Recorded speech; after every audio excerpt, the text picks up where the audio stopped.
Good evening. Hi everyone, it's Lana, and I wanted to connect and ask you, do you have a fear of rejection, abandonment? Where in your life have you experienced it, and has it created a continuous fear for you? Are you a people pleaser? Are you someone who says yes when you really want to say no?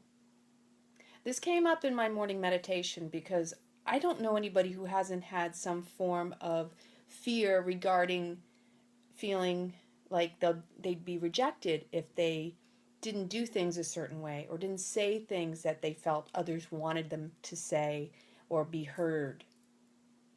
Or the idea of feeling abandoned or rejected in the sense that people don't accept you for who you are. So maybe you play the role of someone else. You're not even being yourself. You're being who you think others want you to be. I don't think there's a person in this world, this life, that hasn't experienced a form of rejection or form of abandonment.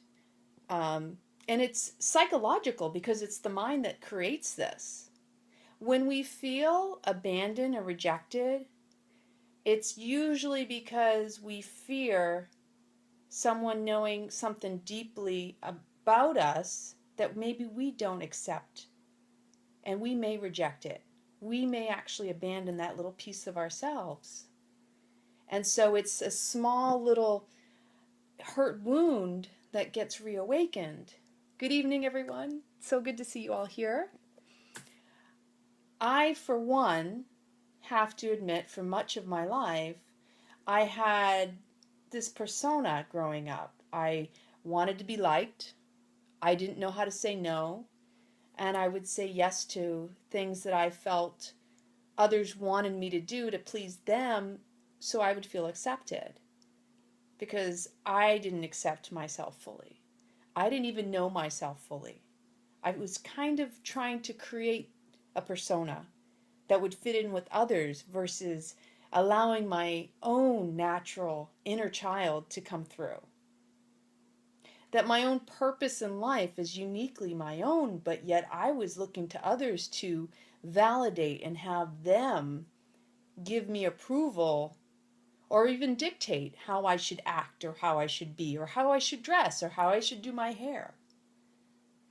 Every little detail of life is influenced from the people, our tribe, the people we associate with, the people we want to be with.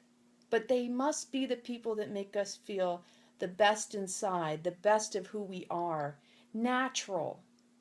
Because if you're exhausted after spending time with somebody, then you're probably you're trying too hard to be someone you're not. Life should be natural. It should unfold in such a way that you feel good walking away from others, whether you contributed or someone contributed to you. It's usually going to be synchronistic, even if you don't see how you contributed to another, but you see how they contributed to you. It's like this flow of energy. When someone makes you feel good, you make them feel good, and it keeps going back and forth and back and forth. What's better in this life than to feel that reciprocal joy? And the more we accept ourselves for every little flaw, every little pain, every little hurt that we've experienced, and we heal that aspect of ourselves, everything else around us flows. We don't find rejection. We don't get abandoned when we get to the point where everything about ourselves is accepted. Because if somebody doesn't like us, it doesn't affect us at that point. It only affects us when we feel we have to make up for that one small painful aspect of ourselves that we feel rejected or abandoned. And it's that aspect we're constantly trying to make up for, to compensate, to kind of pile over and suppress. Because what we don't communicate gets suppressed. And it could be a simple communication with the self. It could be tapping into your inner child and saying, hey, what is it that you need? What do you feel needs attention? Where do you feel rejected? What do you need to experience? How can I nurture you and make you feel loved and appreciated? Because when you do that for yourself, others naturally flow with appreciation, love.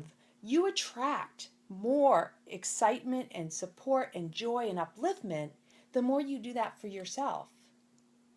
So what we suppress manifests in our physical body as dis-ease because we don't feel comfortable with ourselves.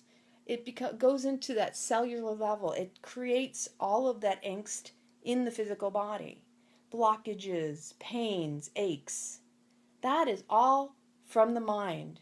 And no matter how deep it goes on the subconscious, the conscious, the unconscious.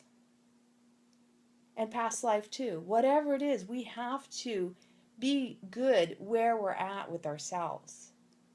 Because the only rejection and abandonment that we really truly feel is one that's in the mind. Whether it's an experience in our childhood, a trauma. And we have to be good with that. And we have to heal it. And we have to say, it's okay. I love you just the way you are. And sometimes it takes talking to yourself, your inner child, to remind yourself that I've got your back. I'm not going to let you feel abandoned or rejected. Let's go play. Let's go have fun. So one of the biggest things is we don't always communicate what it is we need. Because we fear the rejection of another sometimes, we may suppress that communication of the simple little things that take 2 seconds to explain. No, I'm sorry, I can't help you today because I need to exercise self-care with myself. Over the past few weeks, I know for myself, one of the main reasons I hadn't been doing videos, I had to give myself some downtime. My body needed to rest, and I had to honor that. And there's nothing better than listening to your body, because when you need to go in and heal, there is nothing and nobody who can do that for you. You have to tune into that, because at some point, if you're not listening, it's going to hit you like a Mack truck, right? How many of you out there going, I felt something coming on, I knew I should have taken more time to sleep, rest, eat well, etc., etc. But we become habitual. So sometimes we think we have to be on the hamster wheel when we don't need to be. Keeping up with the rat race. It can wait. It still exists. Something happens to us, it'll still be there. We can always come back to that. So, couple questions. What are your needs? Do you know what that looks like? What it feels like? Whether it be with an intimate partner, with your family members. You need to know your own needs and establish boundaries for yourself. Because without the boundaries and you honoring and respecting your own boundaries, others will not. And it means you have to constantly keep yourself in check to know that you're honoring your own boundaries for someone else to also respect and honor those boundaries. It's really easy to continually enable people to walk on top of you, to take advantage of you. But the best self-care you can exercise is saying no, no matter how much you want to say yes. Because you wouldn't want to feel rejected. We tend to look at saying yes to people because we don't want to hear the no ourselves. Sometimes love is saying no, and it starts with self. So, the ultimate rejection continues to fester as fear when you fail to communicate and make it known the needs that you need to fulfill for yourself. And the more you can take care of yourself, you actually inspire others to do the same for themselves. So take a breath. You don't have to say yes or no right away, but you need to do a self-check-in first to understand, is this going to serve me? Is this going to uplift the other as well as myself? Because there's nothing worse than walking away and saying yes and feeling like I wish I hadn't. If it doesn't feel good, refrain from saying yes. If something sinks in you, like that chest, have you ever gotten that pain in your chest, like it's heavy on your heart? That means it's not coming from your heart, it's coming from your head. Because your heart feels the pain, it means that it is not honoring your soul. It is not honoring your heart. This thing runs us too much. We've become robotic. And even in our culture, we're conditioned to feel guilty when we say no. But the reality is, saying no is saying yes to you. So setting your boundaries, knowing what it feels like. Listen to your heart, listen to your soul, and honor yourself. The only thing that will suffer is your heart and soul, and you will physically and emotionally be drained when you don't keep your boundaries. So another question, do you have a tribe? Do you have people you can turn to who remind you how loved you are just the way you are? I love Bridget Jones' diary when it's her birthday and they hated the food, but they turned to Bridget and said, "We love you just the way you are." Because ultimately, those are the people you need to surround yourself with. Because they will continue to uplift you and remind you how special you are just the way you are. So, many blessings. Connect with me at any time when you have any questions or there's anything you want me to discuss on a live feed.